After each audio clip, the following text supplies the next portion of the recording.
So what was important to me in this is that we make it a part of our spiritual practice, whatever traditions we come from, that it's not just an intellectual discussion, but that it's an embodied practice. And that's something that I learned from Thai and from the Plum Village community. And so we wanted to start with a little bit of meditation. Bill's gonna read a passage from the book. Do you want to do the song first and then that? Okay, we'll do a song first, and then we'll read a passage from the book, and then we'll have a period of quiet meditation. I'll offer just a little bit of guidance, and then I think we'll go from there. Does that sound good? Sound good to you all on Zoom? Zoomies? All right, sound good to you all here?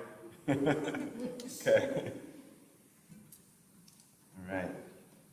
So for me, a big part of the way that the practice of mindfulness and the teachings of Thai move through me are with music.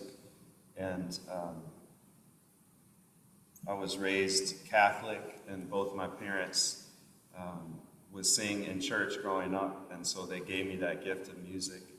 And when I went to really even that first retreat and retreats after, I've always been inspired by the teachings and the practice to write songs, and these songs help remind me to come back. And that was a big part of what I got out of chapter 1 in the book. If you read it, good for you, you get extra credit. If you didn't read it, no shame. But it means, it's about, that word mindfulness. I looked it up, and it means, in Sanskrit, it means to remember, remembering. And that's what Thai is talking about. First chapter, that ability to come back to ourselves and to remember our true nature, which is no separation. So we are empty of a separate self. We're deeply connected with all other life, all other beings. And so that's what this song helps me to do. I hope it helps you too. Say, breathing in, I am alive right here. Breathing out, my mind is clear. Breathing in, my body is at ease. Breathing out, I am at peace. Breathing in, I am alive right here. Breathing out, my mind is clear. Breathing in, my body is at ease. Breathing out, I am at peace.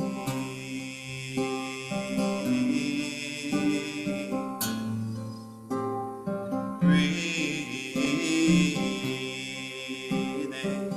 Let's try that together. Zoomies, you're muted. You can sing as loud as you want. Breathing in, I am alive right here. Breathing out, my mind is clear. My mind is clear. Breathing in, my body is at ease. Breathing out, I am at peace.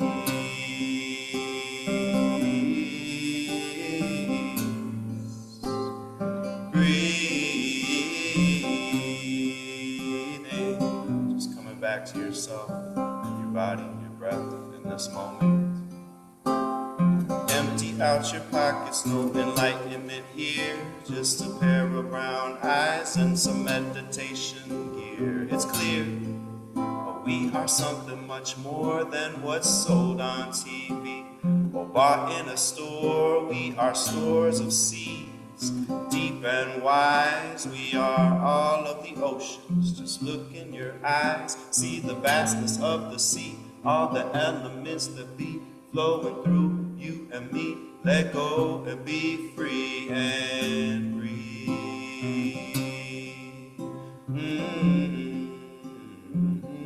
Breathing in, I am alive right here.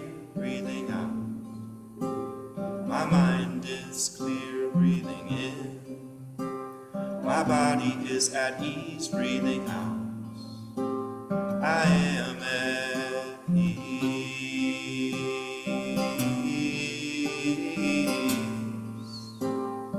breathing. And there are so many reasons to be happy. There are so many reasons to be happy, to give thanks. And there are so many reasons to give thanks and be happy. And there are so many reasons to be happy, to give praise, to give praise.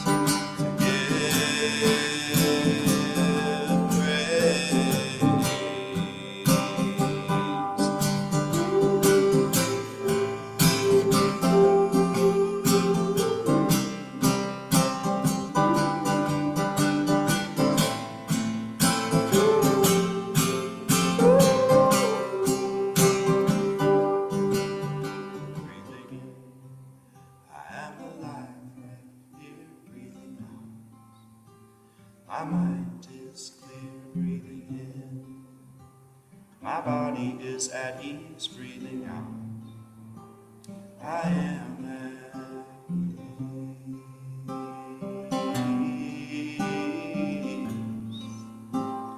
breathing.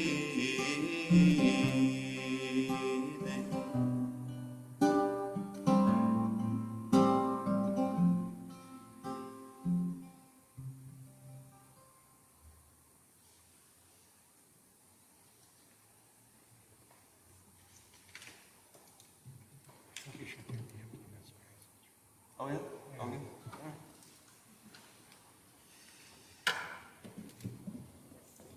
Bill passed the mic back to me.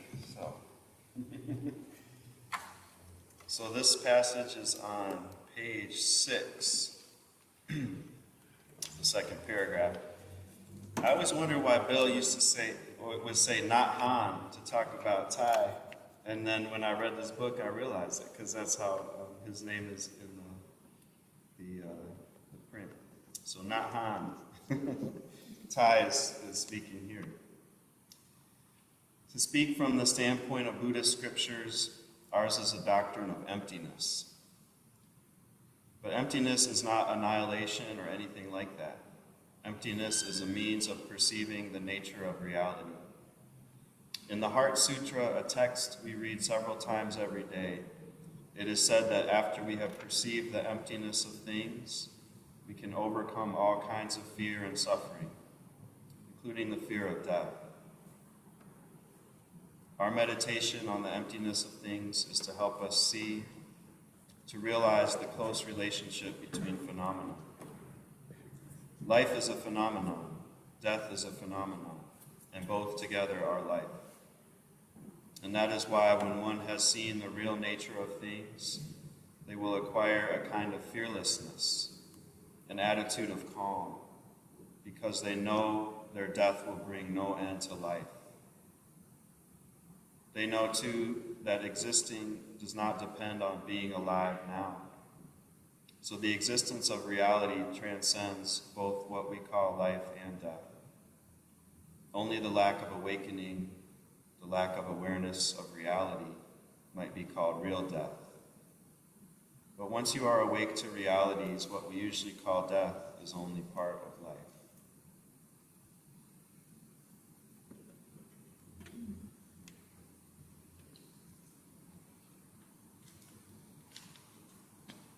So I invite you to find a comfortable position where your back is upright, straight, shoulders are relaxed.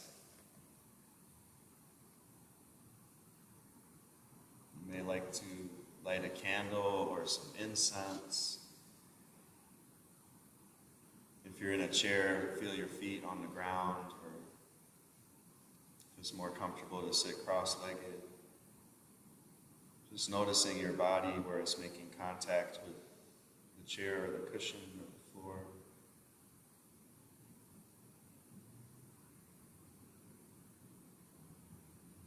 Coming back to your true home, your true self in this present moment, just as you are, all parts of yourself. joy and the suffering, the wounds and the resilience. Noticing your belly rise on the in-breath and fall on the out-breath. You may like to put your hands on your belly, noticing that rising and falling rhythm. You may like to put a hand on your heart and a hand on your belly, noticing the heartbeat rhythm.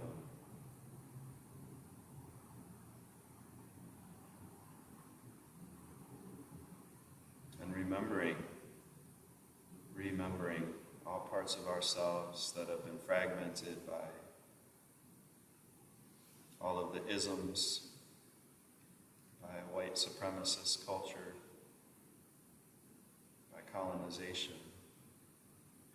Just coming back to that whole self that's already there, to that emptiness that Thai talked about.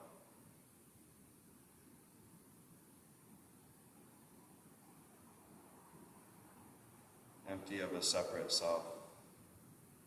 We all belong. We are all made of our ancestors, the cosmos, the water, the spirit. Just letting ourselves be as we follow the in-breath and the out-breath. And we'll sit together in silence for just a few minutes. Please enjoy your breathing.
body if you need to.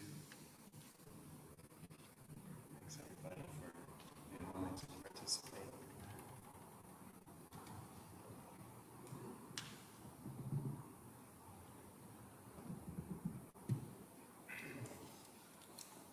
I'm so grateful to Joe for agreeing to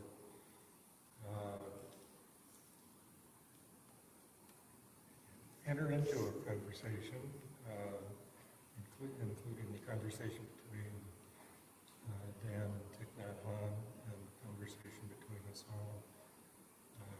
I'm looking forward to these weeks, and I'm grateful that we've begun with some spiritual practice. In our conversation, we made a commitment to do that. And I think we'll either engage here or invite you all into a variety of practices, walking, meditation, music, and breathing, chanting. There'll be all kinds of opportunities that we can do together or steer one another to. I was thinking about the silence. And in the conversations that Dan and Nhat Hanh had, Robert Ellsberg notes in the introduction that there are long periods where all you can hear is the pouring of tea on the tape. And Jim Forrest, who recorded a similar conversation, not included here, he said there were long silences where all you could hear was the squeak of the reel-to-reel tape going around. And in the book, it seems like if all were right in the world, there would be blank pages where the silence was made clear. And I think one of the practices that we want to encourage is reading as a spiritual practice.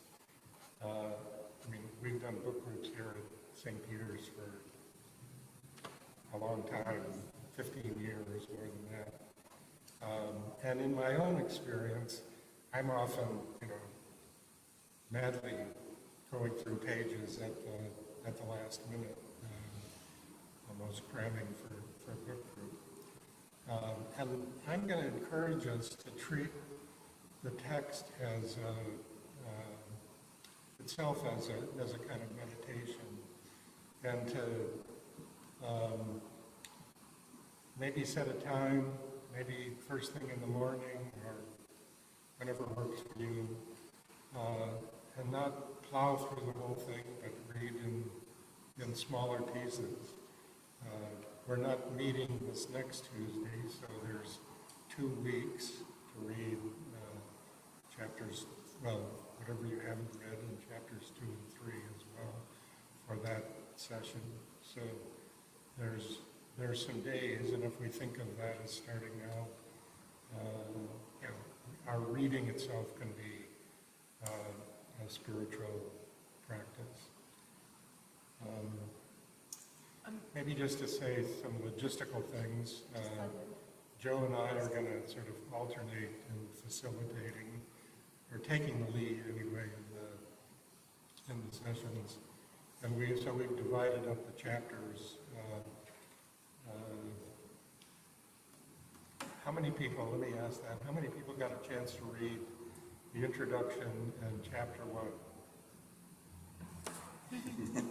Okay, so that makes a difference how we proceed tonight a little bit.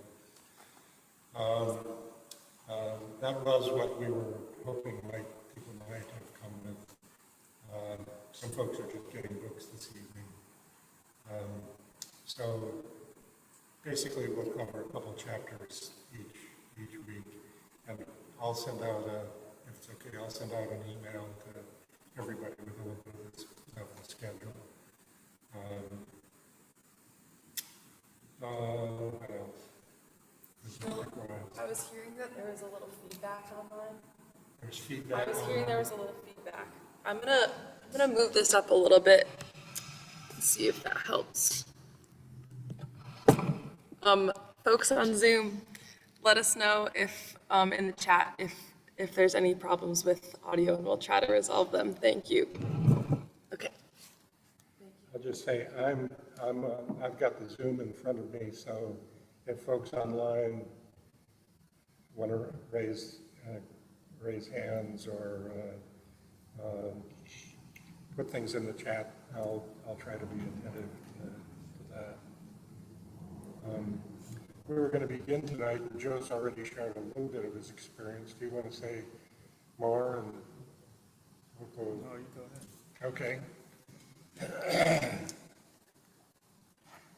I look at this crowd and I think by and large they do know who Daniel Berrigan is, but I'll say a little bit preliminary to that. He's a Jesuit priest and a poet, really a remarkable won poetry awards for especially his early books. In 1964, he went to a retreat that Thomas Merton convened and invited at a monastery in Gethsemane called The Spiritual Roots of Protest. And it included some young Catholic workers and a bunch of peace people, all white men, as in that occasion. Merton subsequently had other retreats planned, both with women, Nhat Hanh, who did get to Gethsemane and meet him, but it was going to be part of a retreat. And then Merton died in 68, very suddenly, in Tibet, I believe, traveling to the east. And also in 68, one of the fruits of that retreat was an action that Daniel did in Catonsville, Maryland. He and 8 others went to the draft board, went behind the desks, took out draft files, took them into the parking lot, and burned them with homemade napalm, wearing Roman collars and praying the Lord's Prayer, and making of that protest really direct action, also a liturgical and even sacramental action. And it ended up being the first of actually a couple hundred such actions around the country. It was really a movement.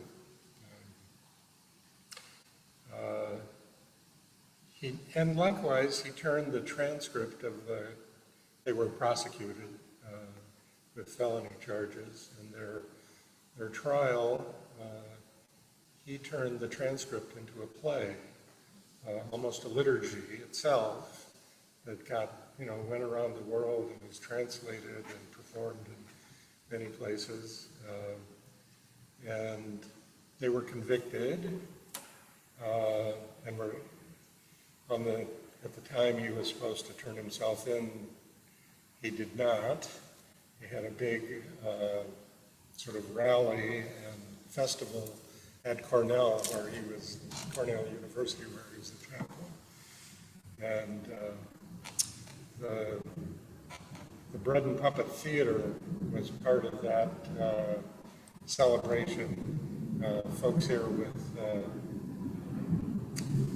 Kent Astoria, working tonight in the circle, those folks are connected with the Bread and Puppet Theater. Anyway, they had these big puppets of the 12 apostles on stage. And at a certain point, somebody said, "Do you want to get out of here?" And Dan said, "Sure."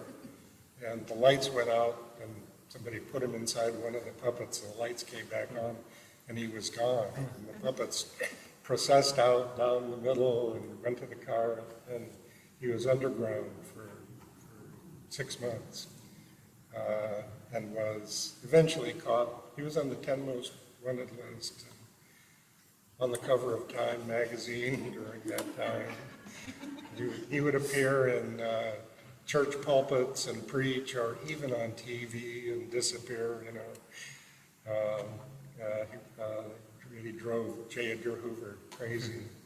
But they caught up with him at another friend of mine, William Stringfellow's house on Block Island.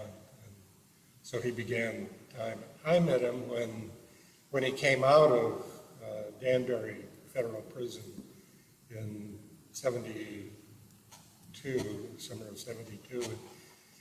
He came to teach at Woodstock College, which was the Jesuit college in New York, and was connected with the seminary where I was going, Union, on the Upper West Side.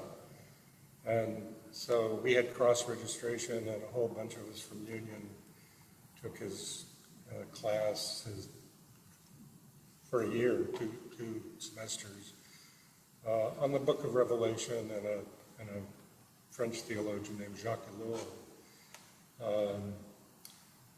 And I really got knocked off my horse. In some ways, I mean, I was raised in the church in a parsonage family. My dad was a pastor. But I went to seminary mostly thinking, you know, most of what I believed was mostly sociology, I think. And I went to seminary thinking I'd, you know, come out a community organizer with a theological perspective. And the way Dan read Scripture as though it were a matter of life and death, really, I was actually speechless for a bit. I mean, I was walking around, I kind of freaked in. And he noticed and called my name at a very, very specific moment down the long hall in Union, and invited me up to his room and made tea, actually scotch the first time, and then we met regularly, and I think I was enjoying spiritual direction, even though I didn't know, I'd never heard of it. He put books like Dorothy Day and Merton in my hands, and it was, in addition to the classwork and small group things and places he was taking us, I was really being called to discipleship and formed in the gospel. So I really mean, conversions happen over a period of time and multiple events, but that's like the big one for me is my conversion to the gospel.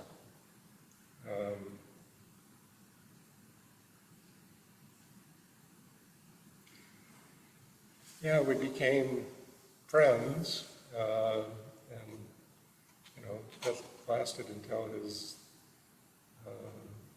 death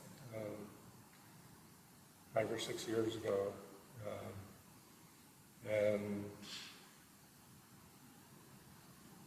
in that time he invited me into various communities,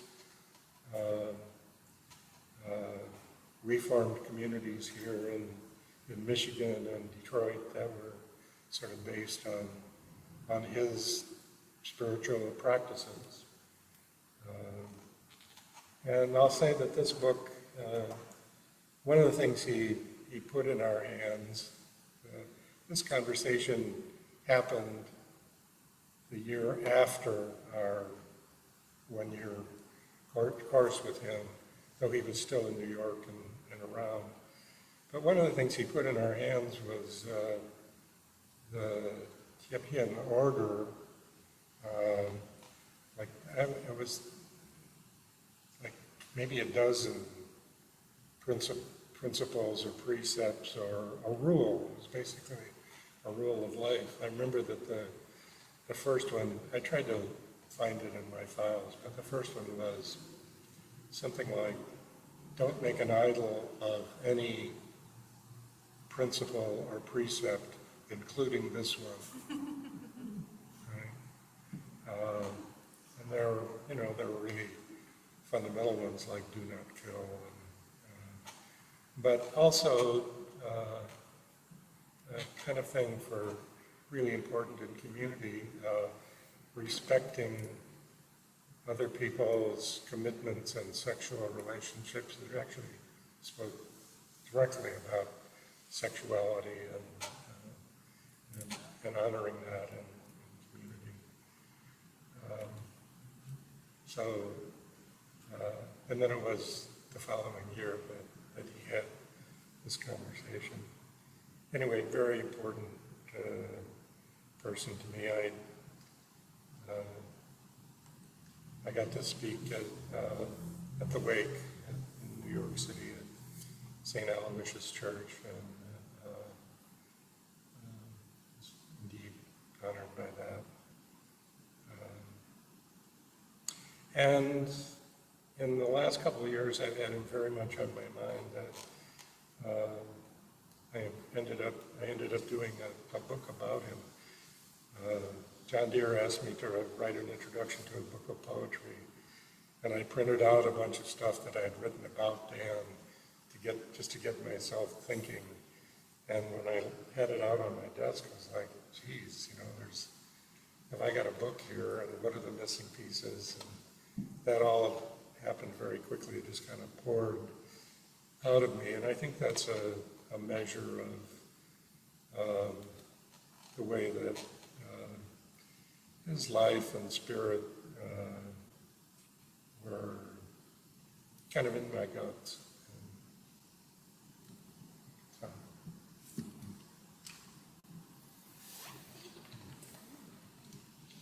Thanks for sharing, Bill. Why don't we listen to another sound of the bell, bring our attention back to our own bodies, our own breath, to this present moment.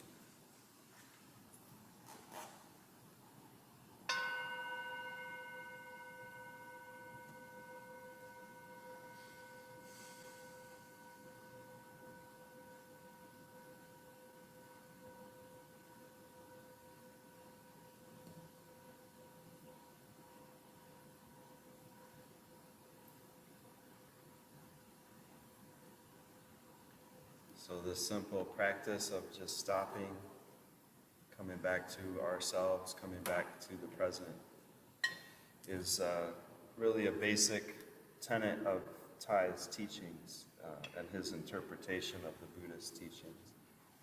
And it's something that helped me immensely. It was very new to me, that first retreat I went to. And I remember him talking about anxiety is the sickness of our age.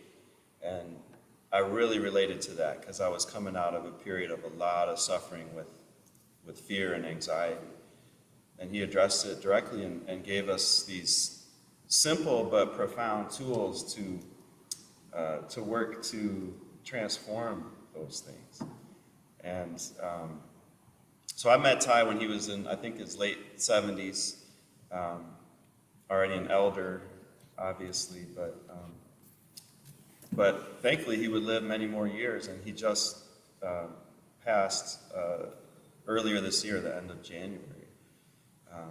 So he's now an ancestor as well. So on this Day of the Dead, it's nice to remember that we are all continuations of our ancestors, our spiritual ancestors, those teachers that have influenced us and who've shown us the way of loving, how to love. And I think that's what Thich did for me. Those the mindfulness trainings that Bill referenced. There's 14 for the order of interbeing, and before that there's 5. So those are the basic 5 Buddhist precepts that Thich interpreted.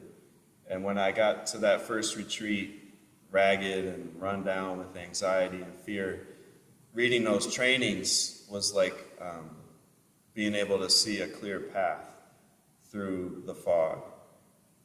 And it was a way to learn how to start to change my life, to reduce suffering, and then to make myself more available to be of service to others. And that's what I think those trainings really are about. And when Thai started the Order of Interbeing, he and Sister Chung Kong, who's still living, started that order. That's what Bill was referencing, the Thich Nhat Hanh order. It was a new kind of way of being engaged with the world, and in fact, Thai calls it engaged Buddhism. So instead of just practicing for one's own liberation within the walls of the monastery, to be out in the world, embodying those teachings, embodying compassion and healing and transformation. And of course, it was born out of immense suffering from the war in Vietnam. And Thai came to the United States to speak out against that war, and was nominated by Martin Luther King for the Nobel Peace Prize. And then he was in exile for almost 40 years. He wasn't allowed to go back to his homeland because of that, because the government felt he was being threatening. You know, him speaking out against the war was threatening. So that's part of why he ended up in France, where then he later, in the 80s, started Plum Village, which is still going today. And Plum Village now has kind of satellite monastery centers throughout the world. Deer Park is one in the U.S. that I mentioned. There's also Magnolia Grove in Mississippi and Blue Cliff in New York. And then there's ones in other countries as well, including Thailand and Germany, and now back in Vietnam again too, because he was able to finally go back. I'm not sure exactly what year that was, but I think it was 2008, around there. He was allowed to go back, and that's where he spent the remainder of his life, the last several years, after suffering a stroke, I believe in 2014. He was at his root temple in Hue. And so much of this book that I've gotten from it is really looking deeply at the roots of war. And it's so powerful to hear both the perspectives of the Christian teacher and the Buddhist teacher. Looking at, Dan Berrigan, what I get a lot out of this first chapter is like looking at the culture of war and how this comes from a fear of death. And Thai talks a lot about that fear of death. And that passage that we started with, to me, speaks to that Buddhist wisdom, that the real death is avoiding reality and trying to escape, right? Trying to numb out. Our culture in the U.S. is really good at feeding us any form of consumption to numb out from that fear. And so what Thai and Berrigan are giving us are ways to be with that fear and to move through it. And so Berrigan talks about how Christ did that willingly and modeled that for us. And Thai reminds us that there's not a distinction between life and death, that death is a part of life, and that those are both two sides of the coin. So that, like, learning how to see reality with a non-dualistic understanding really brings us to that place of no birth, no death, and helps us to be fearless in the face of a culture that is really consumed with exploiting that fear in many ways. So I just speak for myself personally, the practice, the mindfulness trainings actually brought me back to my Catholic roots. And I came back to Detroit and actually was confirmed, in the Catholic Church, which I never really would have thought of before, but kind of experiencing the seeds of real joy and peace and truth from those Catholic teachings, and then experiencing beloved community. This was when St. Leo's Church was still alive, and Janet, Cynthia's partner, brought me there, and I was like, wow, I never knew a church like this existed, multiracial, Bishop Gumbleton was the pastor. He had, there was women on the altar with him. It was much, it's Catholic, so it's still patriarchal, but it was much more inclusive than I had ever experienced. And the feeling that the spirit alive there. And I think that's something that comes out of the book for me too, is the way that community can really lift us and can activate that sense of interbeing, that sense of that we aren't separate from one another, that we really do need one another, and we can learn how to be together. It sounds so simple, but it's so hard, and we are conditioned in so many ways to learn how to be separate and think we have to be individuals and isolated. Yeah, isolated. So these conversations are very beautiful and offer us a window into other ways of being, which even though this was from 1975, it's very relevant today. I think that's all I wanted to share. But we do want to open it up for dialogue, for sharing. And Bill asked me to lead this part of it, so I want to lead it in the Plum Village style, which is what we call Dharma sharing. And it means that we're sharing from the heart, we're sharing from our own experience, we're not getting lost in philosophical, theological, ideological thinking, right? We're keeping it rooted in our own experience and our own practice. And usually in Dharma sharing, we can bow in if we'd like to share, so we join our palms and bow in. And on Zoom, it's helpful if we all introduce ourselves. I would say Joe bowing in, then I would share, and then when I'm done, I would say Joe bowing out. If you're not comfortable bowing, that's okay too. You can just say, I'm Joe, I'd like to speak, and then you can share that way too, whatever you're comfortable with. And it's a time to practice really being present for one another.